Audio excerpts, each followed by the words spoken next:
ಕಳೆದ ಕೆಲ ದಿನಗಳಿಂದ ರಾಜ್ಯದಲ್ಲಿ ಸಾಧಾರಣ ಮಳೆಯಾಗ್ತಾ ಇದ್ರೂ ಕೂಡ ನಿನ್ನೆ ಹಲವೆಡೆ ಒಣ ಹವೆಯ ವಾತಾವರಣ ಇತ್ತು. ಇಂದು ರಾಜ್ಯದ ಹೆಚ್ಚಿನ ಭಾಗಗಳಲ್ಲಿ ಒಣ ಹವೆಯೇ ಮುಂದುವರಿಯಲಿದೆ ಅಂತ ಹವಾಮಾನ ಇಲಾಖೆ ಹೇಳಿದೆ. ಬೆಂಗಳೂರಿನ ಹಲವೆಡೆ ಮಾತ್ರ ಮೋಡ ಕವಿದ ವಾತಾವರಣ ಕಾಣಿಸಿಕೊಳ್ಳುವಂತಹ ಸಾಧ್ಯತೆ ಇದೆ.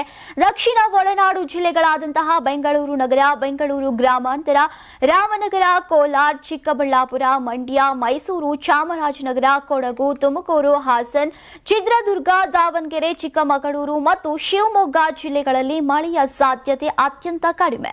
ಈ ಪ್ರದೇಶಗಳಲ್ಲಿ ಸಂಪೂರ್ಣವಾಗಿ ಒಣ ಹವೆಯ ವಾತಾವರಣ ಮುಂದುವರಿಯಲಿದೆ ಅಂತ ಹವಾಮಾನ ಇಲಾಖೆ ತಿಳಿಸಿದೆ.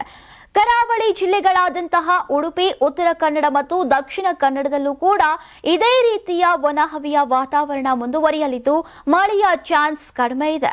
ಇದೇ ರೀತಿ ಉತ್ತರ ಒಳನಾಡು ಭಾಗದ ಜಿಲ್ಲೆಗಳಾದಂತಹ ಬೆಳಗಾವಿ, ಬೀದರ್, ವಿಜಯಪುರ, ಬಾಗಲಕೋಟೆ, ಹಾವೇರಿ, ಗದಗ, ಧಾರವಾಡ, ಕಲಬುರಗಿ, ಕೊಪ್ಪಳ, ಬಳ್ಳಾರಿ, ರಾಯಚೂರು, ಯಾದಗಿರಿ ಮತ್ತು ವಿಜಯನಗರದಲ್ಲೂ ಕೂಡ ಸಂಪೂರ್ಣ ಒಣ ಹವೆಯೇ ಇರಲಿದೆ ಅಂತ ಹವಾಮಾನ ಇಲಾಖೆ ತಿಳಿಸಿದೆ. ಬೆಂಗಳೂರಿನಲ್ಲಿ ಇಂದು ಭಾಗಶಃ ಮೋಡ ಕವಿದ ವಾತಾವರಣ ಇರಲಿದೆ. ಗಾಳಿಯ ವೇಗ ಪ್ರತಿ ಗಂಟೆಗೆ 14 ಕಿಲೋಮೀಟರ್ಗಳಷ್ಟು ವೇಗವಾಗಿ ಬೀಸುವಂತಹ ನಿರೀಕ್ಷೆ ಇದ್ದು ಗರಿಷ್ಠ ತಾಪಮಾನ 28 ಡಿಗ್ರಿ ಸೆಲ್ಸಿಯಸ್ ಮತ್ತು ಕನಿಷ್ಠ ತಾಪಮಾನ 18 ಡಿಗ್ರಿ ಸೆಲ್ಸಿಯಸ್ ಇರಲಿದೆ ಅಂತ ಹವಾಮಾನ ಇಲಾಖೆ ಪ್ರಕಟಿಸಿದೆ. ತುಂಬಾ ದಪ್ಪ ಇದ್ದೀರಾ? ಅದರಲ್ಲೂ ಯಾವುದೇ ಸೈಡ್ ಎಫೆಕ್ಟ್ ಇಂದ ಸಣ್ಣ ಆಗ್ಬೇಕಾ? ಎಷ್ಟೋ ಜನ ಹೇಳ್ತಾ ಇದ್ರಿ, ಸರ್ ನಾನು ಜಿಮ್ಗೆ ಹೋಗ್ತಾ ಇದ್ದೀನಿ ಆದ್ರೂ ಸಣ್ಣ ಆಗ್ತಾ ಇಲ್ಲ, ಸರ್ ವರ್ಕೌಟ್ ಮಾಡ್ತಾ ಇದ್ದೀನಿ ಆದ್ರೂ ಸಣ್ಣ ಆಗ್ತಾ ಇಲ್ಲ ಅಂತ ಹೇಳ್ತಾ ಇದ್ರಲ್ಲ. 100% ಯಾವ ಜಿಮ್ಗೂ ಹೋಗ್ದಂಗೆ ವರ್ಕೌಟು ಮಾಡ್ದಂಗೆ ನೀವು ಸಣ್ಣ ಆಗ್ಬೋದು.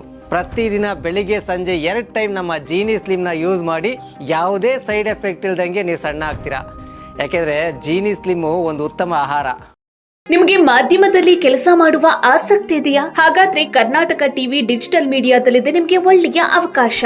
ಆಯ್ಕೆಯಾದವರಿಗೆ ಉಚಿತ ತರಬೇತಿ ಕೊಡ್ತೀವಿ. ತರಬೇತಿ ನಂತರ ಕೆಲಸ ಮಾಡುವ ಅವಕಾಶನೂ ಕೊಡ್ತೀವಿ. ಈ ಕೂಡಲೇ ನಿಮ್ಮ ಮಾಹಿತಿಯನ್ನ ಮೇಲ್ ಮಾಡಿ.